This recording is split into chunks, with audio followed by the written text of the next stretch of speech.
दोस्तों, हमारे ब्रेन में बहुत सारी ब्लड वेसल्स प्रेजेंट होती हैं जो कि हमारे ब्रेन तक ब्लड को पहुंचाती हैं और ब्लड के माध्यम से हमारे ब्रेन को ऑक्सीजन मिल पाती है। लेकिन जब हमारे ब्रेन की जो ब्लड वेसल्स हैं, मतलब जो आर्टरी होती हैं, अगर वो वीक हो जाएं, कमज़ोर हो जाएं और वहाँ का जो ब्लड फ्लो है अगर वो इंक्रीज हो जाता है, फोर्स बढ़ जाता है, तो उसके कारण जो हमारी आर्टरी होती है उसमें बलून लाइक बल्ज बन जाते हैं, जो आपको दिखाई दे रहा होगा। ये बलून अगर हमारे ब्रेन में ही क्या हो जाए, रप्चर हो जाए, फट जाते हैं, ठीक है। तो उसके कारण क्या होगा कि हमारे ब्रेन में ही क्या होता है, ब्लीडिंग होने लगती है, ठीक है। तो ये कंडीशन मेनली सेरेब्रल एन्यूरिज्म बोलते हैं हम। तो चलिए इसके बाद अब हम समझते हैं कि सेरेब्रल एन्यूरिज्म आखिर होता क्या है, डेफिनेशन के साथ समझते हैं। तो देखिए, brain aneurysm also called cerebral intracranial aneurysm. तो जो ब्रेन एन्यूरिज्म है या सेरेब्रल एन्यूरिज्म है, इसे हम इंट्राक्रैनियल एन्यूरिज्म के नाम से भी जाना जाता है। ये इसके बाद देखिए, is an abnormal bulging outward of one of the artery in the brain.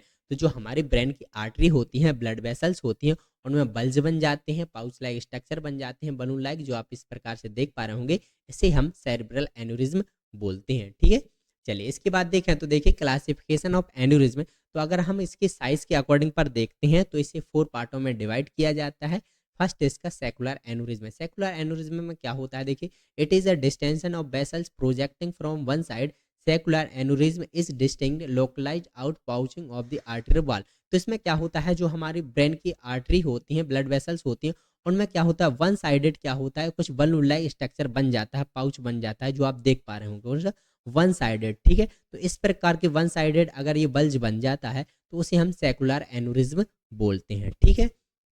इसके बाद अब हम बात करते हैं फ्यूजिफॉर्म एन्यूरिज्म। फ्यूजिफॉर्म एन्यूरिज्म में क्या होता है, देखिए, it is diffuse dilation that involve the entire circumference of the arterial segment is whole artery. तो इसमें क्या होता है कि सेकुलर एन्यूरिज्म में वन साइडेड पाउच बन जाता है, वन साइडेड बलून बनता है। लेकिन फ्यूजिफॉर्म में क्या होता है, ये दोनों साइड हमारे आर्टरी जो वेसल्स होती हैं, इसके दोनों साइड कुछ इस प्रकार से बलून बन जाता है, फूल जाती हैं, उसे हम फ्यूजिफॉर्म एन्यूरिज्म बोलते हैं, ठीक है। डायल्यूट हो जाती हैं अगर ये दोनों साइड, तो ठीक है। चलिए इसके बाद हम बात करते हैं डिसेक्टिंग एन्यूरिज्म की। तो डिसेक्टिंग एन्यूरिज्म में क्या होता है, देखते हैं डिसेक्टिंग एन्यूरिज्म में। तो डिसेक्टिंग एन्यूरिज्म में क्या होता है, देखिए, haemorrhage a intramural haematoma separating the layer of the arterial wall. Dissecting aneurysm में commonly involve arch and aorta. तो जो हमारी क्या होती है, आर्टरी होती है, इस जो आर्टरी की वॉल्स होती हैं, ये सेपरेटिंग होने लगती है, ठीक है, सेपरेटिंग कंडीशन में आने लगती हैं, ठीक है। तो ये मेनली हमें एरोटा में देखने को मिलती है और ये कंडीशन, ठीक है। चलिए इसके बाद अब हम बात देखते हैं अकॉर्डिंग टू कॉजेस। तो अगर हम कॉजेस की बात करें तो कॉजेस के अकॉर्डिंग पर इसे 2 पार्टों में डिवाइड किया जाता है सेरेब्रल एन्यूरिज्म को। तो फर्स्ट है ट्रू एन्यूरिज्म। ट्रू एन्यूरिज्म में क्या होता है, it is result of the slow weakening of the artery wall caused by long term disease such as hypertension and atherosclerosis. Hypertension में मेनली क्या होता है कि ब्लड फ्लो इंक्रीज हो जाता है। एथेरोस्क्लेरोसिस में भी क्या होता है कि जो हमारी आर्टरी होती है उसमें प्लक का फॉर्मेशन होता है। तो उस कंडीशन में भी क्या होगा, अगर हाइपरटेंशन लॉन्ग टर्म रहता है तो जो ब्लड वेसल्स होती हैं ब्रेन की, वो वीक पड़ने लगती हैं। तो मेनली इसमें ट्रू एन्यूरिज्म में ओनली क्या होता है, जो ब्लड वेसल्स होती हैं वो वीक हो जाती हैं, ठीक है। ठीक है, इसके बाद बात करते हैं फॉल्स एन्यूरिज्म की। तो फॉल्स एन्यूरिज्म को हम स्यूडो एन्यूरिज्म भी बोलते हैं, ठीक है। इसमें क्या होता है, देखिए, is a blood filled cavity outside a blood vessels caused by vessels wall rupture and content by surrounding tissue. तो इसमें क्या होता है, जो हमारी ब्लड वेसल्स होती हैं, आर्टरी होती हैं, उनमें पाउच लाइक स्ट्रक्चर तो बनता है, बल्ज तो बनता ही है, साथ ही साथ अगर वो बल्ज रप्चर हो जाता है, फट जाता है, और फटने के साथ साथ जो हमारे सराउंडिंग टिश्यू होते हैं ब्रेन के, वहाँ क्या होता है, ब्लड फैल जाता है। तो उस कंडीशन को हम फॉल्स एन्यूरिज्म बोलते हैं, ठीक है, अगर ये रप्चर हो जाती है तो, ठीक है। करते हैं कॉजेस एंड रिस्क फैक्टर की। तो इसके कॉजेस एंड रिस्क फैक्टर क्या होता है वो समझते हैं। तो सबसे पहले अगर हम यहाँ पर समझें तो देखिए, an aneurysm occur when the pressure of blood passing through part of a weakened artery forces the vessels to bulge outward forming what you might think of an bluster. तो इसमें मेनली क्या होता है, जो हमारे ब्रेन की blood vessels होती हैं, जो आर्टरी होती हैं, अगर वहाँ का जो ब्लड फ्लो है वो इंक्रीज रहता है, फोर्सफुल्ली इंक्रीज रहता है, तो क्या होता है, जो हमारी आर्टरी होती है वो वीक होने लगती है, और वीक होने के कारण क्या होता है, वहाँ पर ब्लस्टर फॉर्म होने के चांसेस होते हैं, ठीक है। इसके बाद बात करें कंजनाइटल। तो मे भी ये जन्मजात भी हो सकता है, मे भी हो सकता है कंजनाइटल हो, जन्म से ही हो। इसके बाद ट्रूमा, अगर कोई भी चोट लगती है, सीवियर ब्रेन में कोई ट्रूमा हो जाता है, तो ट्रूमा होने की वजह से भी क्या होता है कि जो ब्लड वेसल्स हैं उनमें bulge like pouch like structure बन ही सकते हैं। पाउच लाइक स्ट्रक्चर बनने के साथ साथ वहाँ पर ब्लीडिंग भी हो सकती है, ठीक है। इसके बाद देखिए एथेरोस्क्लेरोसिस एंड आर्टरियोस्क्लेरोसिस। एथेरोस्क्लेरोसिस में क्या होता है, जो ब्लड वेसल्स होते हैं, जो आर्टरी होती हैं, उनमें प्लक का फॉर्मेशन होने लगता है फैट कोलेस्ट्रॉल की वजह से। तो उसकी कंडीशन में भी क्या होता है, जो आर्टरी होती हैं वो वीक होने लगती हैं और ब्लड फ्लो इंक्रीज होने लगता है, जिसके कारण ये पाउच लाइक स्ट्रक्चर बन सकता है और वो रप्चर भी हो सकती है, ठीक है। इसके बाद हम बात करते हैं इन्फेक्शन की। तो अगर कोई सीवियर इन्फेक्शन होता है हमारे ब्रेन की ब्लड वेसल्स में, तो भी ऐसी कंडीशन देखने को मिल सकती है। Then hypertension. हाइपरटेंशन में क्या होता है कि ब्लड फ्लो इंक्रीज रहता है, फोर्सफुली इंक्रीज हो जाता है। तो इंक्रीज होने से क्या होगा कि ब्लड वेसल्स वीक होंगी और वीक होने के कारण में भी चांसेस होते हैं ऐसी कंडीशन होने के सेरेब्रल एनोरिज्म की, ठीक है। स्मोकिंग, अगर आप बहुत ज़्यादा स्मोकिंग का यूज करते हैं तो ये भी हमारे स्वास्थ्य के लिए हानिकारक होती है। साथ ही साथ ये हमारे ब्रेन की ब्लड वेसल्स को वीक कर देती हैं, जिसकी कंडीशन में ये चांसेस होते हैं सेरेब्रल एनोरिज्म होने के, ठीक है। इसके बाद देखिए हैवी अल्कोहल कंजप्शन। तो अगर आप हैवी अल्कोहल कंजप्शन का यूज करते हैं, अल्कोहल का यूज़ करते हैं, तो भी अल्कोहल के कारण भी हमारी जो ब्लड वेसल्स होती हैं उन पर अफेक्ट पड़ता है और जिसकी कंडीशन में ये चांसेस होते हैं, ठीक है। इसके बाद देखिए drug abuse, particularly the use of cocaine. तो ये जो कोकीन होती हैं ये भी बहुत ही ज़्यादा हानिकारक होते हैं। अगर ऐसी चीज़ों का आप यूज़ करते हैं तो ये भी हमारे स्वास्थ्य के लिए हानिकारक है और साथ ही साथ हमारे ब्लड वेसल्स को वीक कर देती हैं, ठीक है।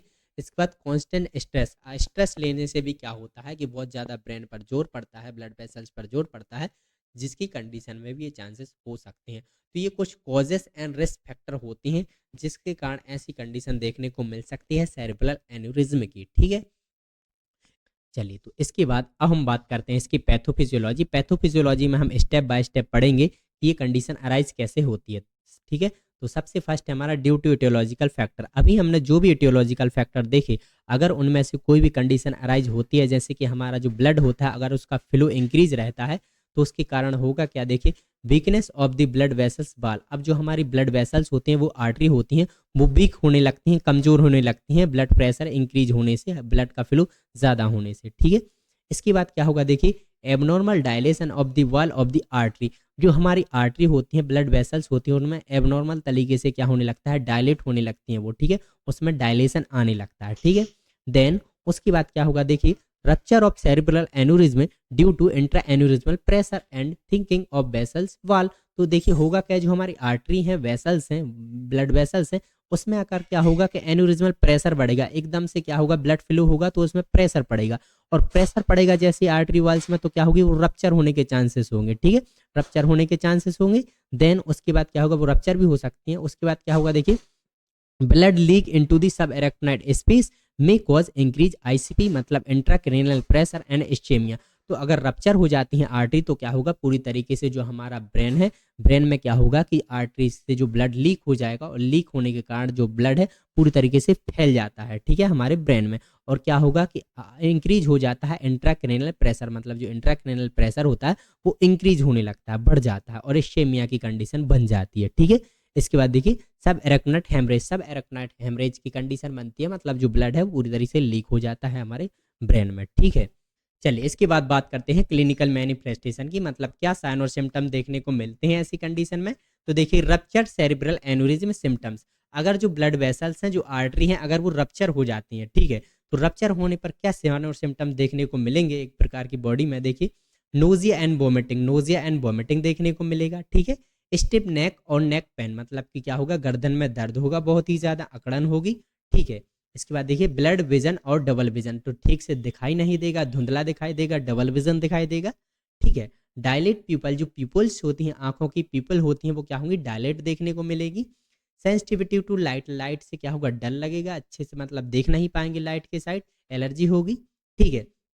लॉस ऑफ सेंसेशन, जो सेंसेशन होता है बॉडी का वो लॉस होने लगता है, ठीक से सेंस नहीं हो पाता, ठीक है। इसके बाद लॉस ऑफ कॉन्शियसनेस, जो कॉन्शियसनेस होता है वो भी लॉस होने लगता है। देन कार्डियक अरेस्ट जैसे सिम्टम्स देखने को मिल सकते हैं, कार्डियक अरेस्ट के चांसेस भी हो सकते हैं अगर जो रप्चर हो जाते हैं कौन, ब्लड वेसल्स, ठीक है। इसके बाद चलिए, तो इसके बाद अब हम बात करते हैं अनरप्चर सेरेब्रल एन्यूरिज्म, मतलब कि सिर्फ रप्चर नहीं हुई है, सिर्फ उसमें बलून लाइक ही स्ट्रक्चर बना है, सिर्फ बलून ही बना है, पाउच लाइक स्ट्रक्चर ही बना है जो आर्टरी होती है। तो उसके बाद हमें क्या साइन और सिम्टम देखने को मिलेंगे, तो देखिए pain above the behind the eye. तो देखिए इसमें क्या होगा कि आंखों के ऊपर और पीछे दर्द महसूस होगा, ठीक है, नंबनेस देखने को मिलेगी। Paralyse on one side of the face, तो जो हमारा फेस होता है उसके वन साइड पैरालाइज जैसी कंडीशन देखने को मिल सकती है, ठीक है। आ डायलेट पीपल इन द आई, जो आई होती है उसकी जो पीपल होती हैं वो डायलेट देखने को मिलेंगी। विजन चेंज और डबल विजन, विजन चेंज होगा, ठीक से नहीं देख पाएंगे, डबल विजन देखने को मिल सकता है, ठीक है। थिंकिंग और प्रोसेसिंग प्रॉब्लम, जो थिंकिंग होती है, कैपेसिटी होती है ब्रेन की थिंकिंग करना, मेमोरी पावर, ठीक है, याद करने की जो कैपेसिटी होती है वो कम होने लगती है, ठीक है। इसके बाद स्पीच कॉम्प्लिकेशन, तो स्पीच में कॉम्प्लिकेशन देखने को मिल सकते हैं, हो सकता है आप ठीक से बोल ना पाए तो तलाकर बोलें, या फिर वो ठीक से स्पीच नहीं कर पाता, ठीक है। इसके बाद सडन चेंज इन बिहेवियर, जो बिहेवियर होता है वो भी चेंज देखने को मिल सकता है, ठीक है। इसके बाद शॉर्ट टर्म मेमोरी डिफिकल्टी, अब जो याद करने की उसकी कैपेसिटी होती है वो क्या होती है, कम होने लगती है। इसके बाद फटिग, मतलब व्यक्ति को थकान भी महसूस होती है। तो ये होती है अनरप्चर सेरेब्रल एन्यूरिज्म के सिम्टम्स। अगर वो रप्चर नहीं होती है, उसमें पाउच लाइक स्ट्रक्चर ही बना है बस। चलिए इसके बाद हम बात करते हैं डायग्नोस्टिक एवेल्युएशन की बात। इसे कैसे डायग्नोस्टिक किया जाता है, तो सबसे पहले history collection, then physical examination, then उसके बाद होता है सेरिब्रल एंजियोग्राफी और टोमोग्राफी। सेरिब्रल एंजियोग्राफी और टोमोग्राफी क्या होता है, एक इमेजिनेशन टेस्ट होता है। इसमें कॉन्ट्रास्ट डे का इस्तेमाल करके हमारे जो ब्रेन की ब्लड वेसल्स होती हैं बहुत सारी, उन्हें विजुअलाइज करने के लिए सेरिब्रल एंजियोग्राफी टोमोग्राफी की जाती है, ताकि प्रॉपर तरीके से जो ब्लड वेसल्स होती हैं उन्हें विजुअलाइज किया जा सके, देखा जा सके कि वहाँ पे कहाँ पर पाउच लाइक स्ट्रक्चर है, कहाँ पर कोई डिफिकल्टी है, तो ये असेस करने के लिए ये किया जाता है, ठीक है। इसके बाद देखिए computed tomography and angiography, CTA, ये भी एक प्रकार का इमेजिनेशन टेस्ट होता है। इसमें क्या किया जाता है, इसमें भी कॉन्ट्रास्ट डे का इस्तेमाल किया जाता है, उसके बाद सीटी स्कैन की जाती है, ताकि जो हमारे ब्रेन की ब्लड वेसल्स हैं उन्हें असेस किया जा सके, ठीक है। इसके बाद देखिए इलेक्ट्रोइंसेफेलोग्राम, जिसे ईईजी बोलते हैं, ये उतना तो जरूरी नहीं होता है, ये जरूरी तब होता है ये टेस्ट जब क्या होता है, जो हमारी ब्लड वेसल्स होती हैं, अगर पाउच बनने के साथ साथ, बलून बनने के साथ साथ वो बलून अगर फट जाए, रप्चर होने लगे, ठीक है, तो अगर वहाँ ब्रेन में बहुत ज़्यादा ब्लीडिंग हो गई है रप्चर होने के कारण, तो उसके कारण क्या होगा कि जो हमारे ब्रेन की जो इलेक्ट्रिकल इम्पल्सेस हैं, अगर वो ठीक से वर्क नहीं कर रही हैं, ठीक है, इलेक्ट्रिकल इम्पल्सेस में कोई अगर डिफिकल्टी आ रही है, तो उन्हें असेस करने के लिए, इलेक्ट्रिकल इम्पल्सेस को असेस करने के लिए ये इलेक्ट्रोएंसेफेलोग्राम भी किया जाता है, ईईजी जिसे हम बोलते हैं, ठीक है। इसके बाद एक कंप्यूटेड टोमोग्राफी, तो सीटी स्कैन भी कर सकते हैं, जिसे हम कंप्यूटेड टोमोग्राफी बोलते हैं। इसके बाद देखिए मैग्नेटिक रेजोनेंस इमेजिंग, जिसे हम एमआरआई बोलते हैं, तो ये एमआरआई भी की जाती है ब्रेन को असेस करने के लिए प्रॉपर तरीके से, ठीक है। थ्रू स्पाइनल फ्लूइड एनालिसिस, तो आप सीएसएफ का भी एनालिसिस कर सकते हैं, ठीक है। चलिए इसके बाद अब हम बात करते हैं मैनेजमेंट। तो मेडिकल मैनेजमेंट की बात करें अगर हम, तो मेडिकल मैनेजमेंट की, तो मेडिकल मैनेजमेंट कैसे किया जाता है, तो देखिए एंटी हाइपरटेंसिव ड्रग, तो सबसे फर्स्ट हम एंटी हाइपरटेंसिव ड्रग देते हैं, ताकि जो ब्लड प्रेशर अगर इंक्रीज होता है, बढ़ता है, तो उसे कम किया जा सके, ठीक है। इसके बाद एंटी एपिलेक्टिव ड्रग, अगर झटके जैसी समस्या आती है, सीजर्स जैसी समस्या आती है, तो उन्हें कम करने के लिए एंटी एपिलेक्टिव ड्रग भी दी जाती हैं, ठीक है। इसके बाद अब हम बात करते हैं सर्जिकल मैनेजमेंट की। तो सर्जिकल मैनेजमेंट में क्या किया जाता है, देखिए सर्जिकल क्लिपिंग, तो इसमें क्या किया जाता है, क्लिपिंग का यूज किया जाता है सर्जरी के माध्यम से। कुछ इस प्रकार से क्लिपिंग कर दी जाती है, ताकि जो ब्लड फ्लो हो वो ठीक तरह से हो पाए, ब्लड वेसल्स ठीक तरह से ब्लड फ्लो कर पाए और वो रप्चर ना हो, ठीक है। इसके बाद देखिए एंडोवास्कुलर कॉइलिंग, तो इसमें क्या किया जाता है, सर्जरी के माध्यम से एक पतली सी ट्यूब कैथेटर का यूज करके, जहाँ पर पाउच लाइक स्ट्रक्चर बन गया है, बलून लाइक स्ट्रक्चर बन गया है, वहाँ पर क्या किया जाता है, कॉइलिंग कर दी जाती है, बहुत ज़्यादा इस प्रकार से कॉइलिंग कर दी जाती है, ताकि जो हमारा ब्लड फ्लो है फिर वो हमारे ब्लड वेसल से आसानी से नॉर्मल तरीके से हो पाए और हमारे ब्रेन तक ऑक्सीजन प्रॉपर तरीके से भी मिल पाए, ठीक है। तो ब्रेन को ठीक करने के लिए ये कंडीशन की जाती है। तो thank you for watching my video. अगर वीडियो